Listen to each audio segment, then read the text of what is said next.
Addressing the media, Jan Sangharsh Morcha President and former Vice Chairman of GMVN, Raghunath Singh Negi, said that the situation in the state has become extremely alarming.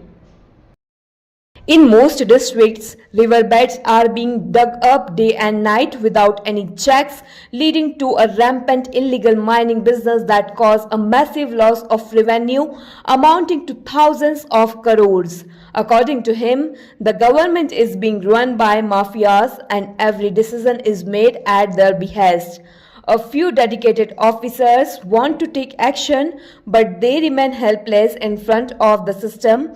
Those who attempt to act are sidelined. Negi added that government policies are being changed overnight in favor of the mafias and to ensure that their interests aren't harmed.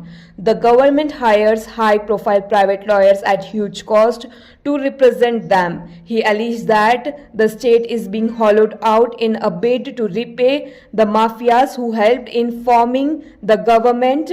Appointments to key posts are made based on internal deals, while honest and hard-working officers are being pushed aside.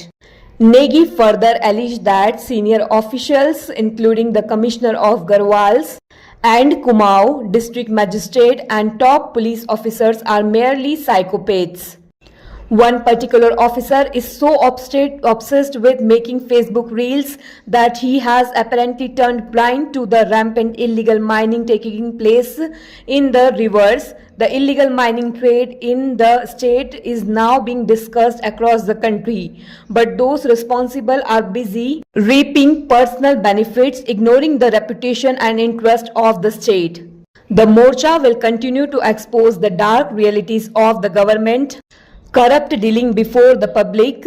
Present at the press conference were Morcha General Secretary Akash Panwar and Praveen Sharma Pinni.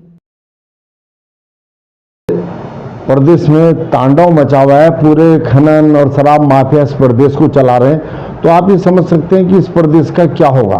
आज mafia इस कदर इस प्रदेश पे हावी है कि उनके मन माफिक नीतियां सरकार रातों रात बनाती है। उनका अगर कहीं हक मरता है, उनके फेवर में जो प्राइवेट वकील हैं, नामी गिरामी नामचीन जो प्राइवेट वकील हैं, जिन पे लाखों करोड़ रुपए सरकार लगाती है, उनके हक ना मरे इसलिए लगा रही है। लेकिन जहाँ जनता की बात आती है, जनता का कहीं पे हक मरता होता है, तो सरकार को उसकी चिंता नहीं रहती। आज शराब और जो ये खनन के माफिया हैं, आप चाहे हम इनके ऊपर कार्रवाई की बात करें, कार्रवाई होना तो बहुत दूर की बात है।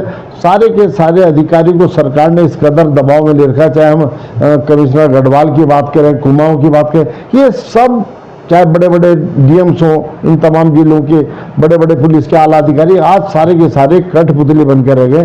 कोई भी इनके खिलाफ जा नहीं सकता।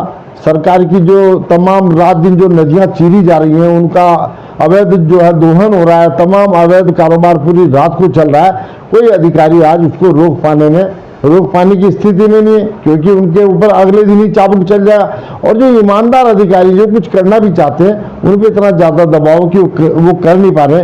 हमारा कहना है कि सरकार को क्यों इनकी ज़्यादा चिंता है। कहीं सरकार ऐसा तो नहीं, जो सरकार गठन के समय पे जो खनन माफियाओं ने एक भूमिका अदा करी थी सरकार बनाने में, धामी जी की सरकार बनाने में, समझता हूँ उसका एहसान उतारा जा रहा है और उसके एहसान की कीमत पूरा प्रदेश की जनता भुगत रही है। करोड़ों हजारों करोड़ रुपए जो राजस्व का नुकसान हो रहा है, आप समझ सकते हैं ये सारा का सारा इनकी जेबों में जा रहा है। और अगर मैं एक अधिकारी तो ऐसे हैं, उनका काम सिर्फ और सिर्फ रील्स बनाने का है, फेसबुक चलाने का है। अरे आपके अंदर थोड़ी बहुत ही शर्म होनी चाहिए।